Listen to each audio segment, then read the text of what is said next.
I am now selling merch. Click the link in the description to get yours today. It's a new year, and we got another Wimpy Kid animated movie. For the past 2 years now, we've gotten a new Wimpy Kid film on Disney+, with the first one being about the original Wimpy Kid book, then the second one being about Roderick Rules, so of course this third one is about The Last Straw, right? Yeah, no. It's actually about the sixth book called Cabin Fever with the word Christmas shoved in the title. You have to know it's a Christmas movie, I guess. Personally, I thought it would be more interesting to see a new movie based off of the books in order, but I guess they didn't want to do that, so here we are with Cabin Fever. And I understand they probably wanted to make a Christmas-themed Wimpy Kid movie so it would appeal to a wider audience. And this is what we got. So I'm going to go through the movie and tell you my thoughts on Diary of a Wimpy Kid Christmas Cabin Fever. Let's go.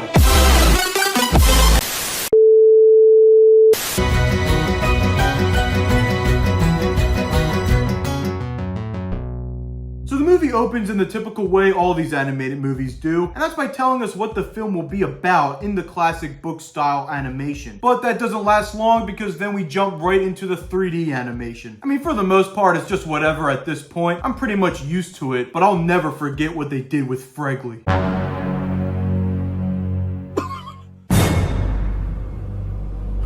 But basically, Greg wants to get a new video game system before he gets too old for good presents. So he's going to act good in order to get it. I mean, you gotta be good or Santa won't give you gifts. And that's when we get introduced to Alfredo. He's basically the elf on the shelf where he'll watch you and make sure that you're doing good. But he's creepy looking.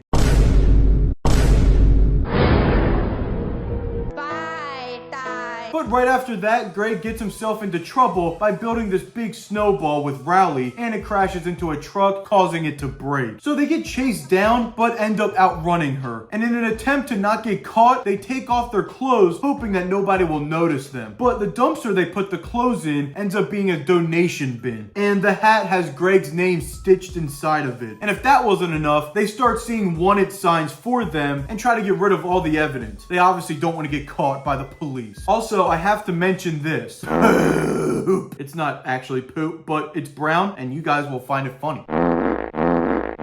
But at this point of the story, I have to say, it was a little bit more different than what I thought it was gonna be. They seem to be doing new things with the story, and I actually liked that. There was some changes to the other films where I really felt like it didn't add much, and if anything, they just made it worse. But with this film, it actually seems like the changes are helping with the story. It makes it more interesting to watch, rather than knowing every little thing that's gonna happen already. And that's probably why they went with Cabin Fever instead of The Last Straw, just so we can get another new story in there. One of the biggest differences is in the book, it looks like they spray painted the school, and in this one they break the truck. So it's two different ways they get in trouble. But these are changes that I actually think are not bad. Anyway, Roderick ends up showing the parents the wanted sign, and he is now starting to think something is up with Greg. But then the mom asks Greg to go in the closet to get some supplies, and this is where he sees the gaming console that he wanted. So at this point, Greg's not worried about anything. He's got the gaming console, and now his plan is just to wake up early and grab the clothes out of the bin. He wakes up, but realizes he can't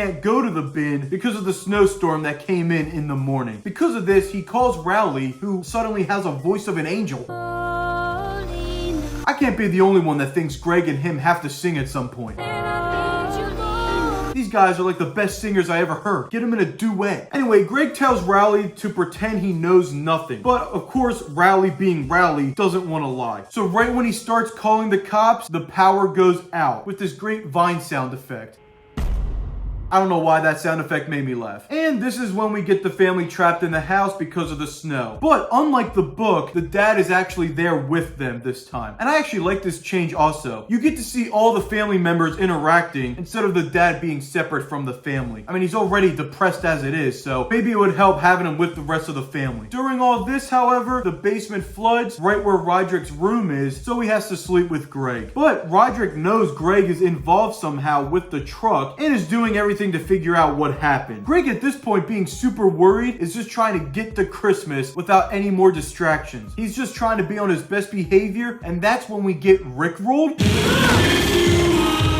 Yeah, I'm just kidding. That was in the last movie, but I just wanted to throw it in here again. I hope you enjoyed that. Anyway, the family starts going crazy. All the food is gone, and they can't find Manny. I see that as a celebration personally, but I guess that's just me. They, of course, look for him sadly and find out that Manny took all of the food. He's trying to starve the family. If that doesn't tell you something's up with Manny, then I don't know what will. And even Roderick says it himself. Well, I'm not sleeping in Manny's room. Something's not right with that kid. Of course, Manny would do something like that. But eventually the snow stops and we see the cops are coming around. And I have to say, I like this little moment where Greg is thinking of what's gonna happen to him when he goes to jail. I always just enjoy random creepy moments like that. Like when a movie's super kid friendly and then they'll just have this creepy scene for no reason. It's kind of like Willy Wonka and the Chocolate Factory when they go in the tunnel. Anyway, Greg and Rowley are now on a mission to get to that bin before the cops do. Because the cops are the ones that go around and collect the toys. They get there, they go in the bin, and you think the cop catches them, but it's actually just the truck driver from the beginning. She doesn't recognize Greg, so they end up having a super wholesome conversation. How sweet. It's basically like the conversation in Home Alone 1 or 2, if you've seen those movies. I feel like everyone has, but at this point, I don't know. So Greg goes back home. You think the cops come to get Greg, but it actually just ends up being so they can collect toys. Greg gives away his gaming console to the truck worker because her son wanted one and she couldn't afford it. We find all this out when they're talking in the truck. You get one last creepy shot of Alfredo, and that's basically the end of the movie. I'm just gonna say it, I actually enjoyed this one more than the other animated Wimpy Kid movies. Not to say it's the greatest masterpiece ever, because it definitely has its flaws, and it's not really a great movie. It's very short, it still feels kind of rushed. All my other critiques of the movies in the past are still here, but I definitely enjoyed it more overall. It felt more focused on what it was trying to do, and the changes that it made, I thought for the most part were fine. It didn't ruin the characters for me, or it's not like it was a lazy change just so the movie can be done quicker. It felt like actual changes that made sense for this story. Also, for the other movies, it felt like they had no purpose to exist. It seemed like you were watching a quick summary of the books rather than an actual film. And although this one was only an hour long, it still felt like more of a movie with characters and plot. I know, it's a crazy thing, but this movie had it somehow. I mean, not crazy, but it had it somewhere. So I'll give it credit. Also, admittedly, I did enjoy seeing a different story rather than ones we've already seen a bunch before. I still think it would have been interesting to do each book in order, with this one being the last straw, but they ended up going with Cabin Fever, and because we never got a film adaptation of this book yet, it made it a little bit more enjoyable for me to watch. So I understand why they did Cabin Fever, but I also would have appreciated if they did it in order. It's not really that big of a deal to me though in the end. That's pretty much all I gotta say. I hope you enjoyed this review. If you want to check it out, you gotta go on Disney Plus. And with that, I'm out. Make sure to subscribe.